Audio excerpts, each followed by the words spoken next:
시청자 여러분 안녕하십니까. 지금부터 정권의 한번 정도로 시작했습니다.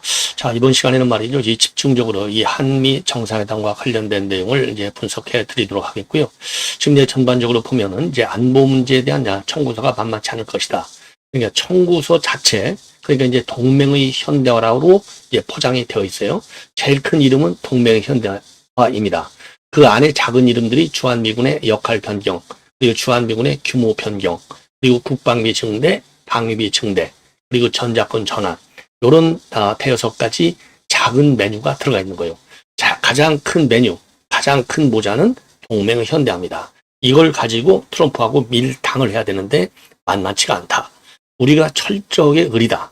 그러니까 이제 이 내용 자체도 굉장히 우리가 의리적인 입장에 있을 수밖에 없지만은 트럼프 대통령의 성향으로 볼 때, 그러니까 트럼프 대통령의 개인의 퍼스널리티로 볼 때도 그렇고, 트럼프 대통령의 협상 기술, 협상 테크닉, 협상 스킬, 협상 전략, 이런 거로 볼 때도 트럼프 대통령의 개인적 리스크도 있다. 이게 두 가지예요. 근데 사안 자체가 굉장히 무겁고 우리가 이제 수세에 처할 수밖에 없는 성격을 가지고 있기 때문에 이겨내기가 어려운 데다가 트럼프의 아주 특이한 럭비공 스타일의 협상 스타일, 요것도 영향을 준다는 거죠. 그러니까 두 개의 큰 리스크가 달려 있는 거예요. 그리고 이걸로 끝나느냐? 이게 이제 안보 청구서라고 우리가 흔히 얘기하는 것이고요. 다른 하나는 이제 통상 이슈도 만만치 않다. 그래서 통상 이슈는 지난 7월 말에 일단 15%로 정리가 됐고, 우리가 이제 4,500불 플러스 알파, 이걸로 이제 결정이 된 거 아니냐. 그렇기 때문에 통상 문제에 있어서는 그렇게 큰 위험은 없을 것이다. 라고 전반적인 평가를 하고 있지만은 전망을 그렇지 않다라고 하는 반론도 만만치 않습니다. 그 후자에 속하는 사람 중에 한 사람이 접니다. 왜? 거기에 말이죠. 3,500불 펀드 조성하는 거, 그 수익을 어떻게 가져갈 것이냐. 그래서 이거는요, 트럼프 대통령도 그러고, 그리고 이제 미국의 통상 산업부 장관도 그러고, 그리고 백악관 대변인도 그거 90% 이상은 미국 마음대로 쓰는 거야. 그래서 우리가 미국 부채 갚는 데도 쓸 거야. 이렇게 얘기했거든요. 그리고 이제 쌀하고, 그 다음에 쇠고기 수입 문제도 뜨거운 감자 중에 하나다.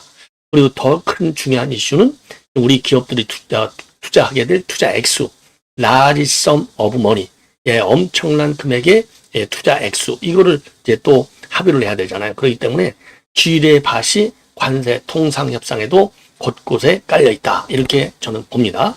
자, 그래서 전반적으로 굉장히 무겁고 어렵고 힘든 이 싸움이 될 것이다.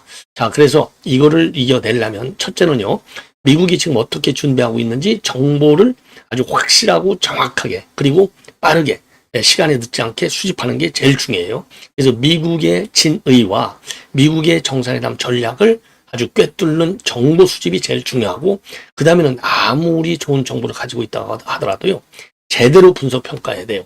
그러니까 이 환자가 병원에 갔는데 의사가 병원 환자 몸에 다 있잖아요. 근데 진단을 잘 버리면 약이 잘못돼. 환자가 치유가 되겠어요? 그렇기 때문에 정확한 정보를 입수했다 하더라도, 수집했다 하더라도 말이죠. 그거를 정확하게 분석하고 정확한 분석이 따라야 대책, 처방이 옳게 나온다. 그런데 이 정확한 정보 수집과 정보 분석 능력, 그리고 향후 대응 능력, 이런 거를 우리가 믿을 수 있겠느냐, 어느 정도. 제가 보기에는요, 지금 지금 이재명이가 열심히 공부한다고 하는데, 겉으로 드러난 공부하는 모습이 전혀 보이지 않아요. 전혀. 그렇게 이재명이가 무슨 천재입니까? 무슨 포퓰리즘에 있어서는 천재인지 모르겠지만은, 외교 안보 분야에 있어서 천재냐고요. 외교 안보 분야에 있어서 천재라 소리는 못 들어봤어요. 말 잘하는 거, 이건 천재예요. 이건 트럼프도 못 따라와. 말 잘하는 거는. 자, 그러나, 이 말은, 지금 이 정상회담에서 이 말은요, 컨텐츠가 있어야 돼. 여기서 내가 가만히 있으니까 가만히인 줄 알더라. 이런 농담. 내가 지금 박근혜 대통령을 존중한다 했더니 정말로 존중하는 걸로 알더라. 이런 말장난식 말 잘하는 것은 이건 오히려 역풍이 불어요. 역풍이 불어. 절대적으로. 컨텐츠, 어젠다의 내용을 알아야 되는데, 어젠다 내용 이재명이가 공부 열심히 한다는 그 흔적이요, 언론에 한 줄도 나온 적이 없어요. 한 줄도 나온 적이 없어. 이렇게 고민하고 있고, 이렇게 자문을 받고 있고, 이렇게 뭐 신문도 있고, 전문가들의 칼럼도 있고, 또 에세이도, 논문도 읽는다. 이런 얘기 여러분들 신문에 나온 거 봤어요? 제가 그런 거라도 봤으면 이렇게 평가를 안 하죠. 나름대로 우리가 기대해 볼 만하다. 이재명이가 공부 열심히 했다. 아니, 공부를 잘한 사람도 외교안보 전문가도 이번 트럼프 협상을 하기가 굉장히 어려워요. 그리고 전략의 실패, 정보의 실패는요, 이미 관세 협상할 때 그 무능함을 우리가 봤지 않습니까? 그래서 불안하다 이겁니다. 그렇기 때문에 제가 이 정상회담과 관련된 다른 전문가들의 의견도 거의 빠짐없이 중요한 것은 전부 다 그때그때마다 여러분께 다 소개시켜 드린 겁니다. 자, 그래서 지금 전반적인 내용을 보면요. 지금 이제 한미 공동성명을 내놓을 가능성이 큰데 이 공동성명에 담을 내용 중에서 제일 중요한 것이 동맹의 현대화. 큰 틀에서는 우리가 오케이 하지 않을 수 없어요. 아니, 그게 미국 전체 외교안보 국방전략의 핵심 부분인데 아니 그걸 우리가 안 하겠다? 그거 트럼프가 받아주겠어요? 그거 안 하겠다 하면 막말로 땀 따고 맞죠. 다만 그거를 어떻게 큰 틀에서 받아들이지만은 대한민국의 안보 환경과 안보 역량 그리고 앞으로의 미래 지금 안보 전략에 손해가 덜 가는 이렇게 이제 우리가 그거를 담을 것이냐 이게 실력인 거예요. 그런데 그 실력이 지금 관세 협상할 때 보니까 전혀 보이지 않았어. 그리고 이재명의 취임 이후에 대미 관계를 관리하는 걸 보면 그 실력이 전혀 보이지 않았다. 그러기 때문에 우려스럽다는 겁니다. 그래서 동맹 현당화는 답대. 우리가 지금 주한미군이 있는 이유, 한미 동맹이 있는 이유가 뭡니까? 북한의 침략 억제잖아요. 사전에 억제하는 거야. 예. 이 사전 억제 능력에 지장이 없는 범위 내에서 동맹 현대화를 받아야 된다. 이런 얘기가 나오는 거예요. 자, 그런데 지금 미국에서 나오는 거 보면은 대북 억지력에 손상이 없는 범위, 이거 공짜로 안 된다는 겁니다. 이거 너희들 군대로 가져가서 만들어라 이거요. 그리고 방위비를 좀 늘리고, 그리고 국방비도 늘려라 이거요. 공짜가 안 된다 이겁니다. 여기에 딜레마가 빠져 있고, 여기에서 실력을 보여줘야 되는 거가 되겠습니다. 그리고 이제 이 통상 문제, 아까도 했잖아요. 자, 그러다 보니까 지금 이제 미국에 과연 어느 정도를 투자해야만이 트럼프 이번 정상회담에서 성과를 얻을 것이냐. 그러니까 우리가 선물, 투자 액수가 크면 안보 분야에서 우리가 양보를 좀 받아낼 수 있겠지만 그렇게 큰 양보 기대는 어렵다. 왜? 이것이 한미 양자 차원의 이슈가 아니라 미국의 세계 이 외교안보 국방 전략의 일환으로 나오는 거기 때문에 거기에서 우리가 투자 액수를 늘린다 하더라도 크게 미국으로부터 기대하기는 굉장히 어렵지 않을까. 이렇게 저는 조금은 부정적으로 평가를 합니다. 자, 그러다 보니까요. 지금 제가 왜 준비가 안 돼 있다고 하냐면 지금 지난주부터 말이죠. 좀 이번 이 방미에 동행할 경제 사절단이라 할까요? 이 경제인들 이게 정해지지 않았다고 그랬거든요. 지금 그런데 이번 주 24일 날 출발을 해서 26일 날 돌아오기로 돼 있는데 아직도 정리가 안 됐다는 겁니다. 그러면서 말이죠. 이번 주에 경제인들하고 경제단체장 플러스 재벌 총수들하고 간담회를 갖는다는 거예요. 그런데 이것도 아직도 날짜가 안 잡혀졌다는 거예요. 자, 그런 게 동행할 기업인들 리스트업이 아직도 안 돼 있죠. 그리고 간담회 일자도 지금 시험 날짜는 정해져 있어. 25일로. 시험 25일로 딱 정해졌는데도 동행할 그러니까 선물 보따리를 실질적으로 내놓을 기업인들이 아직도 안 정해졌고 간담회 날짜조차도 안 정해졌다는 거예요. 이게 이렇게 엉성하게 준비하는 거 봤어요? 원래 이 정도 하려면요. 예를 들어서 트럼프 정상회담이 2주 안에 있다. 그게 7월 말에 나왔잖아요. 그러면 뭐 아무리 늦어도 7월 말로부터 일주일 이내 딱 정해져야지. 그러니까 기업하고도 말이죠.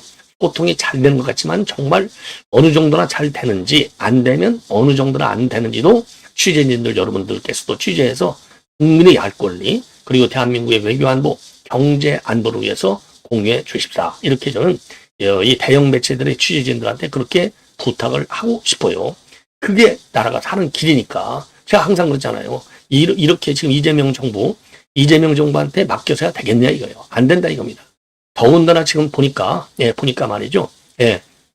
지금 문제가 뭐냐? 지금 조선일보가 단독으로 보도하고 있어요. 자, 미국에서는요, 로비하려면 아무나 로비하는 게 아닙니다. 로비 단체로 등록이 돼야 돼요. 쉽게 얘기하면 이게 미국의 파라법입니다. 즉 외국인 등록법이 있어요.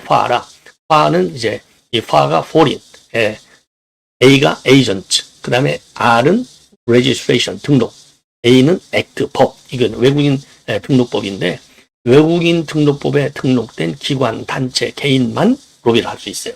그렇지 않으면은 쉽게 얘기해서 간첩으로 걸려요. 이미 여러분들 수미테리 이 우리 대한민국이 아주 A급 전문가인데 이분이 이 화라법 위반으로 기소돼서 재판에 넘겨진 거 아주 난리가 났었죠. 그 당시에. 자, 이 정도로 미국은요. 왜냐하면 미국은요. 방첩 활동이 무지하게 셉니다. 전 세계에서 제일 센 나라 중 하나가 미국이에요. 예. FBI가 아주 휘젓고 다니지 않습니까? 여기에 딱 걸려드는 단체가 있어요. 바로 뭐냐? 이재명의 외교안보 특보였고 문재인하고 경희대 법대 동문인 최강필 미국 민주 참여 포럼이라고 이름도 좀 길어요. K-PAC, KAPAC. 자, 그래도 미국 민주 포럼인데 여기에 대표로 있는데 이 최강철 대표가 지금 신고가 됐어요. 미 법무부하고 그러니까 이제 이 FBI에 신고가 돼서 지금 외국인 등록법 위반 불법 로비 혐의로 조사를 받고 있습니다. 그 정도로 지금 엄해요. 그러니까 우리가 이제 한미 정상회담을 한다. 그리고 또 이제 대미 외교가 중요하다. 그래서 잘못 에이전트를 이용했다가는 한마디로 불법으로 걸려들어요. 간첩 혐의로 걸려들어. 이 정도로 미국이 엄합니다. 그래서 지금 조선일보가 보도하고 있는 내용, 단독 보도, 이거를 지금 미국 트럼프 정부에서 조사한다. 이거를 단독으로, 지금 이제 조선일보에서 이제 입수를 해서 보도했는데, 이것만 보더라도요, 미 정부가 이재명을 보는 시각이 굉장히 안 좋다. 왜냐? 요 단체가 말이죠. 민주당 의원들이 지난번에 미국에 갔잖아요. 민주당 의원들하고 셔만, 미국의 의원이죠. 셔만 의원이 종전선언법을 추진하고 있는데, 이런 관련 활동을 한 것이 불법이라는 겁니다. 그리고 불법으로 후원금도 받았다는 겁니다. 불법으로 후원금도 받았다는 거예요.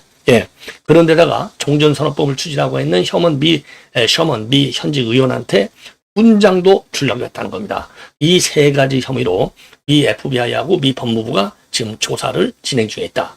이런 것도 이번 정상회담에 먹구름이 끼는 요인 중에 하나가 되는 거예요. 그러니까 지금 미국은 정상회담에서 지금 푸시하는 것도 푸시하는 거지만 이런 사법적인 대응도 하면서 압박을 하고 있는 겁니다. 자, 그러니까 지금 이재명의 이번 대선에서 외교안보 특보를 했던 최강필 이 사람을 갖다가 지금 신고를 받고 수사한다? 이재명 똑바로 해. 이걸 함부로 말이지 간첩질 하지 마. 이게 미국 정부의 신호라고 보시면 돼요. 그런 것처럼 곳곳에 지뢰밭이 있고 그 지뢰 중에 하나가 지금 터졌다. 이렇게 보시면 될 것 같습니다.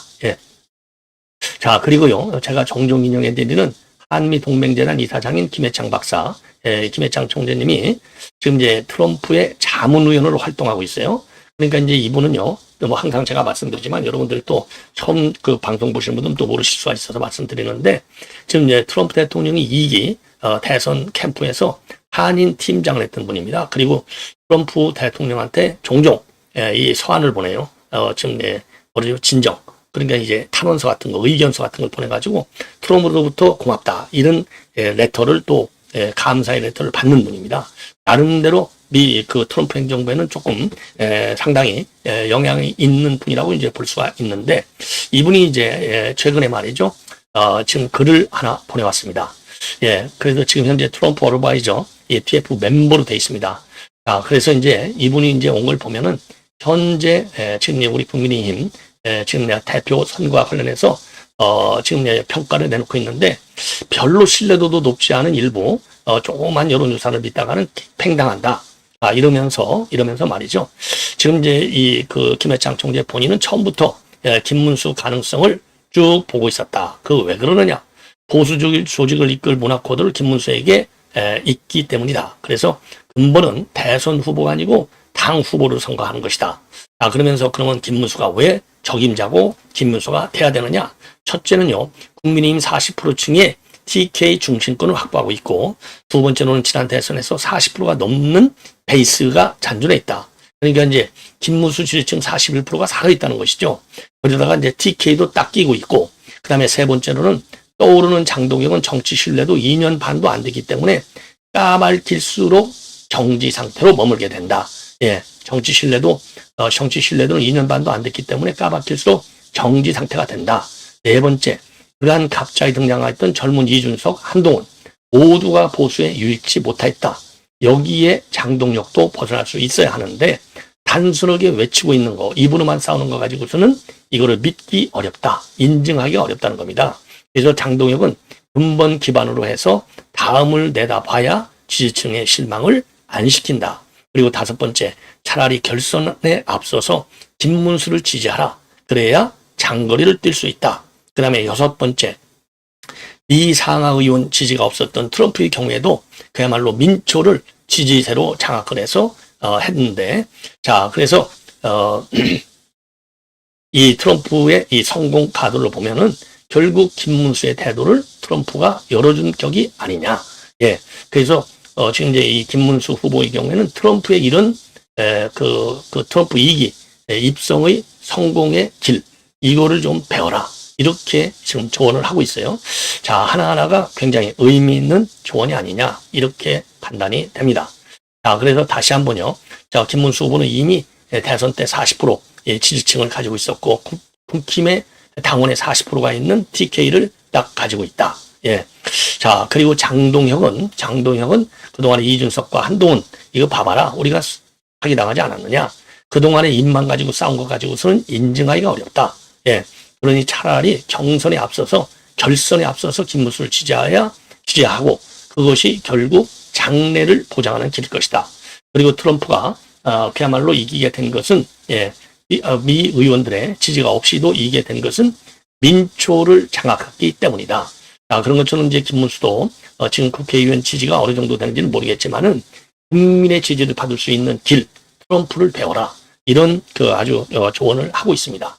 자, 이 김해창 박사님의 의견은요, 제가 그동안에 주장해 온 거하고 절반 이상이 거의 같습니다. 예. 자, 그래서 이제 이 김해창 박사님은요, 뭐 연세로구나 그동안의 경력구나 이 정치판에 있는 데 굉장히 해안이 있는 분인데, 미국 정치, 한국 정치 아주 잘 읽어요. 예. 이런 분의 조언을 김문수 후보도, 그리고 장동혁이도 한번 참고할 필요가 있지 않을까, 이렇게 생각이 듭니다. 예.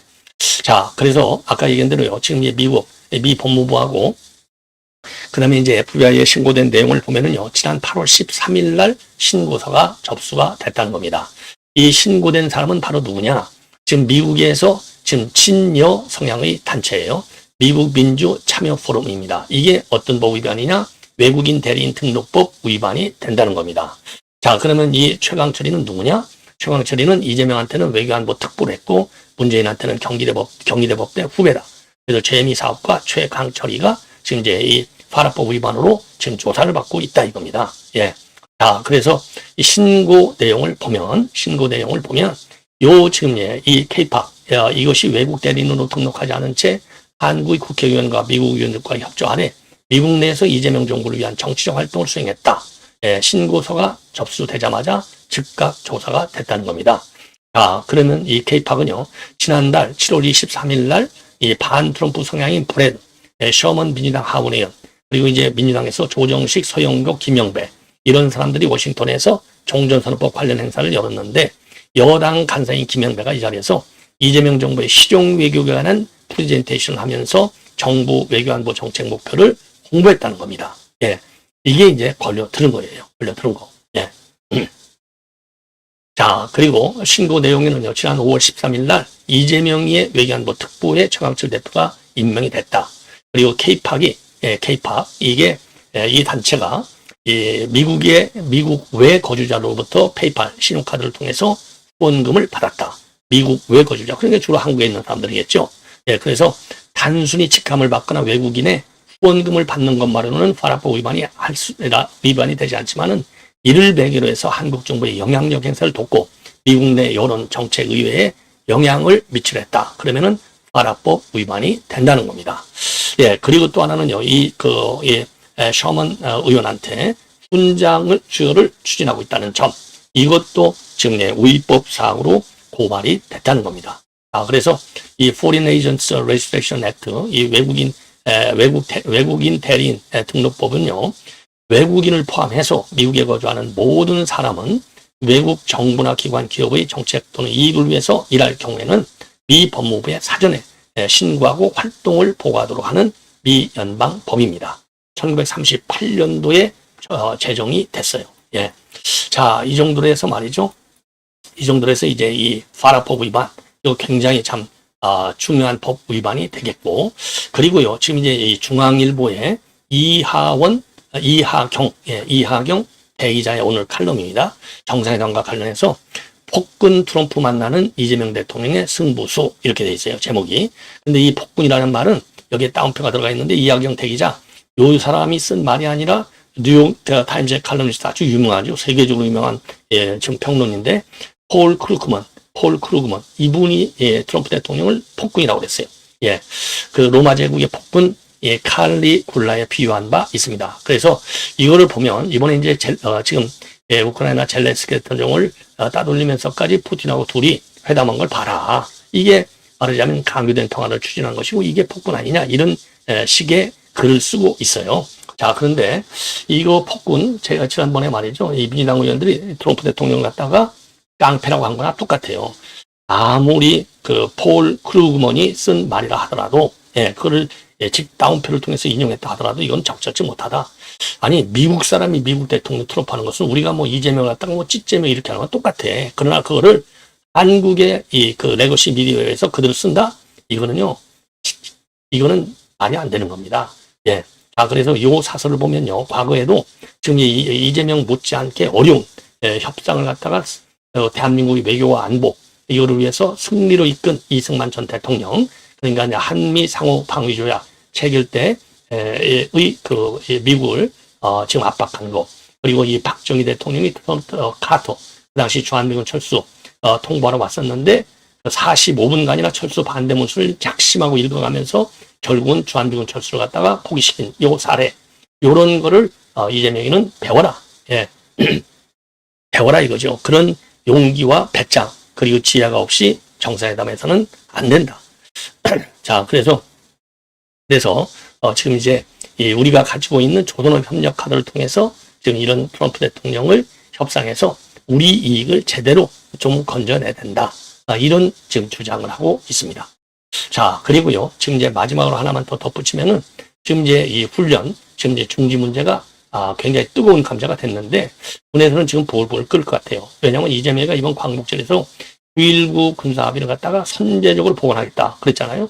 그래서 지금 군에서 나오는 얘기는 우선요, 해병대가 연평도와 같은 서북도서 지역에서 K9 자주포를 동원해서 실시하는 해상 사격 훈련, 이게 다음 달 예정돼 있는데 여기서부터 훈련이 중지될 것이다. 왜냐하면 훈련 구역이 군사위상 해상 적대행위 금지구역으로 명시됐기 때문에 이거를 중단해서 확성기 방단 주체에 이어서 접경 지역에서의 긴장 완화 분위기를 조성할 가능성이 크다는 것이죠. 자, 그리고 이제 훈련 중단 발표를 갖다가 9.19 합의 체결 7주년인 다음 달 9월 19일에 진행해서 북한 호응을 유도할 것이다. 이런 관측도 나오고 있습니다. 그 다음에 두 번째로 이제 훈련 중지는요, 군사분계선 이남 5km 지역에서의 포사격 또는 기동훈련도 중단하는 이런 조치도 취할 것이라는 겁니다. 그래서 육군은요, 작년 7월에 해당 지역에서 포사격을 6년 만에 전격 재개한 바 있어요. 군사합의에 따라서 파괴 조치됐다가 복원된 이엠진의 감시 초소 제한 운용, GP도 제한 운영하거나 또 일부 폐쇄하는 시나리오, 요것도 거론되고 있다고 합니다. 그러니까 첫째는 해상훈련, 두 번째는 지금 MDL 인근에서의 훈련 중단, 그리고 GP 다시 일부 폐쇄, 요런 3단계, 요런 반응을, 요런 조치를 취할 것이다. 이거 이미 김여정이가 말이죠, 이런 군사합의 복원, 이 허망한 개꿈이다, 이렇게까지 했는데도 불구하고 이렇게 선제적으로 조치하겠다고 하는데, 야, 참 기가 막힌 일이 아닌가, 이런 반론과 그리고 불만, 비판이 제기되고 있습니다. 시청자 여러분, 이렇게 해서 다시 한번 강조하지만은 우리 안보 주권을 포기했다라고 해서 체결됐을 때부터 어마어마하게 비판을 받아왔던 9.19 군사합의를 다시 복원한다. 그러면 또다시 문재인에 이어서 이재명도 대한민국의 군사 주권을 갖다가 김정은한테 돌려주는 이런 어리석은 불법적 활동을 한 것이 아닌가 하는 비판에 직면할 것으로 봅니다. 시청자 여러분, 이것으로 본 방송을 마칩니다. 대단히 고맙습니다.